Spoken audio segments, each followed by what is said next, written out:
Kick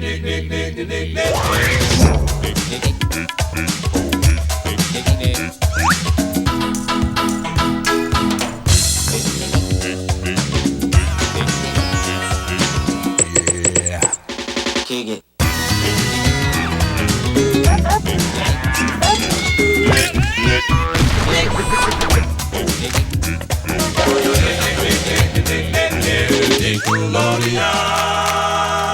Ahoy, mateys, and welcome to This Week in Nickelodeon History. I'm your captain, Captain Eric, and on this episode, we're going to be covering some Nickelodeon anniversaries that have happened in between the times of June 19th to June 25th. And I do apologize if there happens to be a little bit of an echo in the background. This is the first episode of This Week in Nickelodeon History that I am recording in my new office, and there is almost no setup to the walls whatsoever for recording purposes, and it's completely on my fault to not get that set up in time of recording. But, you know, when you have to record by any means necessary. So this is what you get with Captain Eric. Always moving forward, always one step behind in some way, shape, or form. But I'm here, and I'm really excited about the future. Things are constantly moving forward, and although I'm always playing catch-up, hey, this ship always gets where it needs to go, and that's what I love about it. So 14 years ago, on June 21st, 2008, Dance on Sunset finished its run on Nickelodeon. The dance and music series, hosted by Quatus, was created by Brian Lender and Frederick Levy and ran for one season of 12 episodes.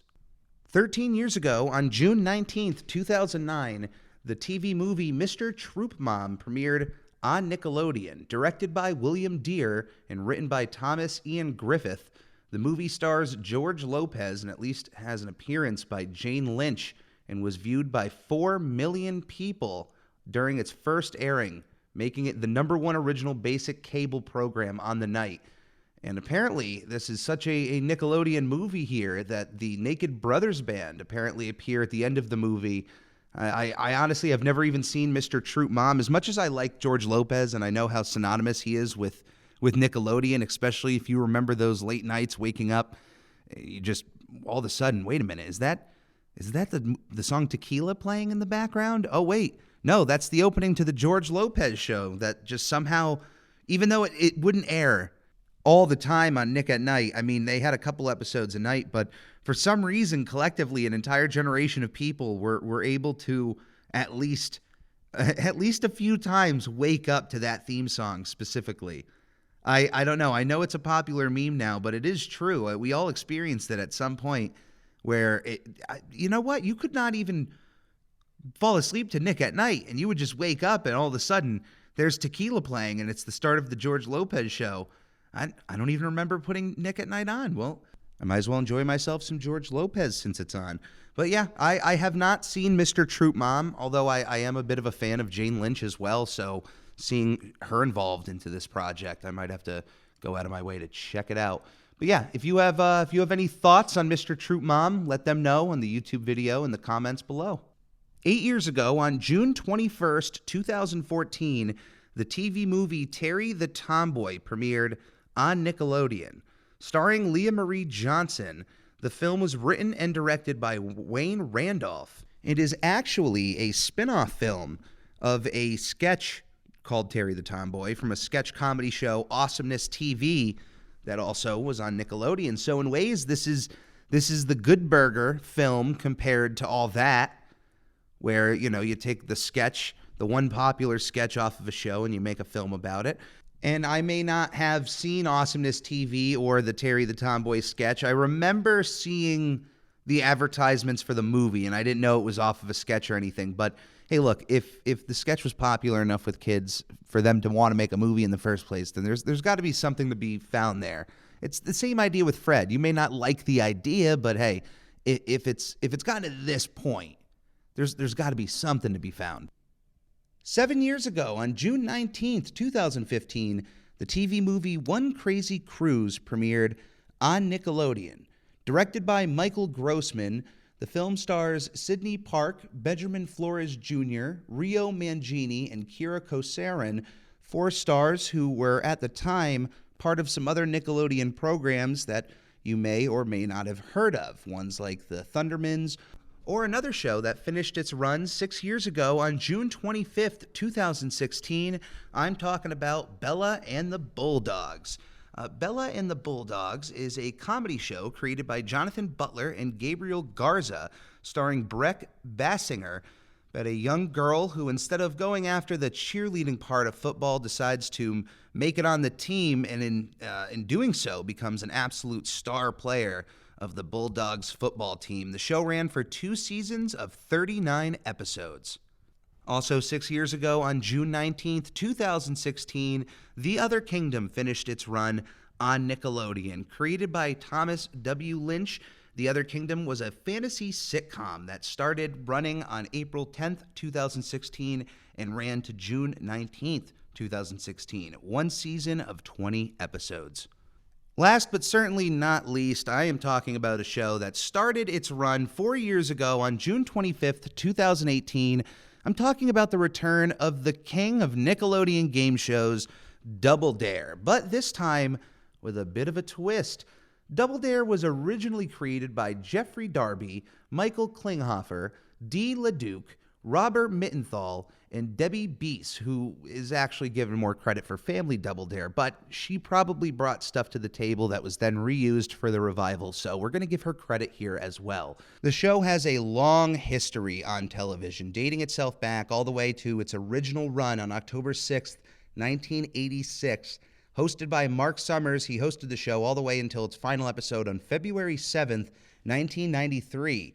And there was 7 years of no Double Dare, but let me tell you, all of those previous years still ran on glorious syndication throughout both Nickelodeon and their Nickelodeon Gas channel, the Nickelodeon Game and Sports channel over here in America. I don't know if outside of America if Nickelodeon Gas was available, but they pretty much compiled all of their game shows from the past and threw them on its own dedicated channel, Nickelodeon Gas. On January 22nd, 2000, they revived the series for the first time under the name Double Dare 2000 and with a new host, Jason Harris, who I gotta say, even though I prefer Mark Summers, he is the king of Double Dare. He is the mayor of the city of Double Dare. Jason Harris is not that bad of a host. He did a fantastic job, and I actually enjoyed watching Double Dare 2000.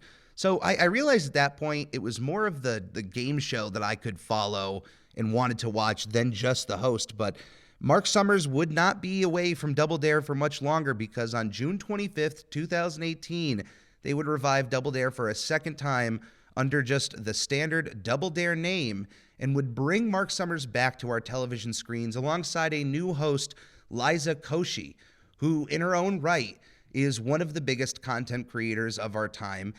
Currently, as of this recording, has 17.5 million subscribers and has 2.5 billion views on her main YouTube channel, Liza Koshy. So, you know what? There's certainly something with adapting a new game show and bringing a popular internet personality to, attract new viewers to this game show. But I just don't think this was the 100% right thing to do with bringing Double Dare back and pushing it forward. The show only lasted until December 2019, about a year and a half's worth of time on television. But here was the smart thing. In between the time of its return to television and its end, they started a Double Dare live touring show that went from the East Coast to the West Coast, and certainly back around again, because I got to see the show twice within the New England area. And what was exciting about these shows is they brought, of course, Double Dare to your hometown, but it gave adults who watched that show, an entire generation of people who grew up, 2 generations, because of the other revivals and the other moments of syndication. We're talking a decent chunk of people now getting their opportunity to compete on stage against other people in a game of Double Dare. The questions, the full game of Double Dare, the physical challenges, the fun moments that you would have, the mess, the slime, and then boom, you would get the opportunity of a lifetime to compete in the slopsicle course. And the adults, 9 times out of 10, were having just as much fun, if not more fun, than any of the kids there, because, the kids who might have been watching current Double Dare on television weren't seeing Liza Koji. No, they were witnessing Mark Summers and the return of Robin from the original Double Dare, and getting a moment of a lifetime for a whole generation of fans. Those were the people that they needed to attract with Double Dare. So not even just the live touring show is smart, but if they would have made Double Dare on Nick at Night and had that more bar-esque element that they brought with, they had also an adult like touring version of Double Dare at some point, I think a few years earlier, or maybe even a time after the revival. I don't know exactly, but well, no, because the revival ended right before the pandemic there. But there was at least one point in time they had like an adult version of Double Dare somewhere that Mark Summers hosted, and it absolutely killed. And I think it could still kill, because the people who are going to want to compete in Double Dare and who are going to be the hungriest at that slopsicle course are going to be the people who've wanted to compete in it their entire lives. Yours included. Now, I shot my shot. I tried to get on the stage, but I think Mark knew to keep the MVP off of the court that day. I think it was smart of him to not put me on the court, because he knew that there could have been trouble afoot. No, I didn't get my chance to be in a slopsicle course, but who knows? One day, I mean, like I said, it's the concept I really love. I do think it's the ultimate Nickelodeon game show. It brings elements of trivia, which I love, but then it's those elements of challenges, and then that slopsicle course. You can't do anything but just watch and spectacle. It's fun, and there's no way that you could watch that obstacle course and not want to see yourself inside one of those devices or contraptions, or even when you're going down the slide into the Sunday, which brings me over to Captain Eric's top 5 of the week. That's why I thought it would be fair to give you my top 5 Double Dare slopsicle challenges. These are ones that it took, a little bit to kind of lay down the ones that I would actually want to be a part of, but these are the ones that, after watching Double Dare so much as a child, and even going back and watching those older episodes as an adult, seeing some of these moments of the slopsicle course and going, not only would I crush at that, but it would be a fun time too. So these are the top 5 for me personally, that if I was going through a slopsicle course, I would want these to be in my path moving forward. Because not only would I do an amazing job on them, and I don't mean to toot my own horn, but there's enough time knowing what you can do in this world to be able to make statements like that. And Captain Eric is making a statement there on that. But yeah, these are the top 5 I would want. Number 5, the soda jerk. These are, they didn't use this, I think, in the revival. I think they readapted the idea of the 3 different buttons you'd have to press and you're getting dunked on something. But for the original run of Double Dare, the soda jerk were these giant soda fountains, each one with a different color liquid that would spray out on top of you, and you would go up under each of them, and you'd have to press the plunger as if you were a cup awaiting a nice dunk of soda. And in one of those soda containers would come out the flag that you were supposed to get. So there was just something about seeing the giant rendition of the soda machines that always allured me as a kid, and just having all of that like fake soda dumped on you. I thought it was real soda as a kid, so that was really exciting. Even though I know it's not real soda now, I would still want to be a part of the soda jerk. Number 4, down the hatch, a classic Double Dare course element here. Down the hatch, it's the giant mouth that you open up, and then you slide down a big old messy slide into an even bigger mess while you try to catch the flag that is usually hung up as the uvula of the mouth. I always really enjoyed that part, but yeah, just the idea of going through a giant mouth right there into a slide into the big pit, that always seemed kind of a cool element to be a part of. Number 3 is Mount St. Double Dare, a giant mountain that is usually the centerpiece of some of these obstacle courses. But the one I'm specifically talking about is actually the one that they adapted for the revival, because the idea of going up a slanted ramp with one rope at your disposal while slime is coming down and you are trying to climb up it, it's a remarkable ending, and it's a challenge that presents itself. It's not just a luck-based part of the course. It's something where you actually have to put in some physical effort, and there's something about that allures me a little bit more than the ones like Soda Jerk where it's just, all right, press these 3 buttons. One of the buttons is going to give you the flag. Like, no, this is the end of the course. And if you want to win, if you want glory, you are going to have to climb up that mountain. And I absolutely love that element of the course. Number 2 is the most recognizable course element in Double Dare history. In fact, I would argue that this part of the Slopsicle course is the mascot of Double Dare. And that is, in fact, the picket nose.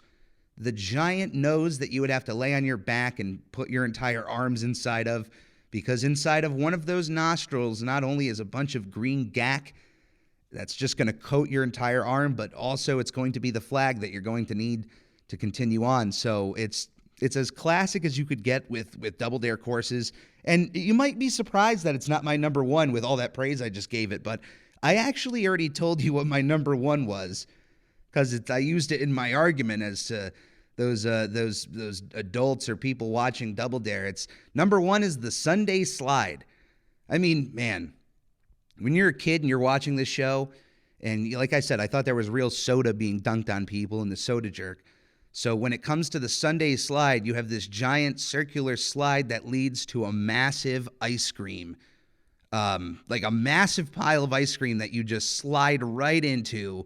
And the flag is somewhere deep in that ice cream. But the idea of sliding into ice cream, even as an adult, there's an allure to that. It's something that's not everyday activity. It's not something that's supposed to happen. It's something you would assume someone like Scrooge McDuck would only get to do. But then, you know what? If you happen to get a chance to get on Double Dare, you yourself could have an opportunity of sliding into a whole tub of ice cream. And you know what? I've had issues with weight my entire life, and I am on a weight loss trek right now. So I know that it's counterintuitive to make the ice cream, the giant vat of ice cream that you slide into, as my number 1 choice. But I'd rather take that than saying I'd prefer picking my nose over a giant vat of ice cream. So if you're going to use these obstacle courses to look more into Captain Eric's psyche here, keep that one in mind there. But yeah, those are my top 5 Double Dare parts of the Slopsicle course. And that is going to be it for this week's episode of This Week in Nickelodeon History. You can reach Captain Eric at nickelodeonhistory@gmail.com. You can also follow me on Twitter at I'm Ready Podcast and on Instagram at SpongeBob Podcast. Please check out my other podcast, I'm Ready, a SpongePod Squarecast dropping every Wednesday.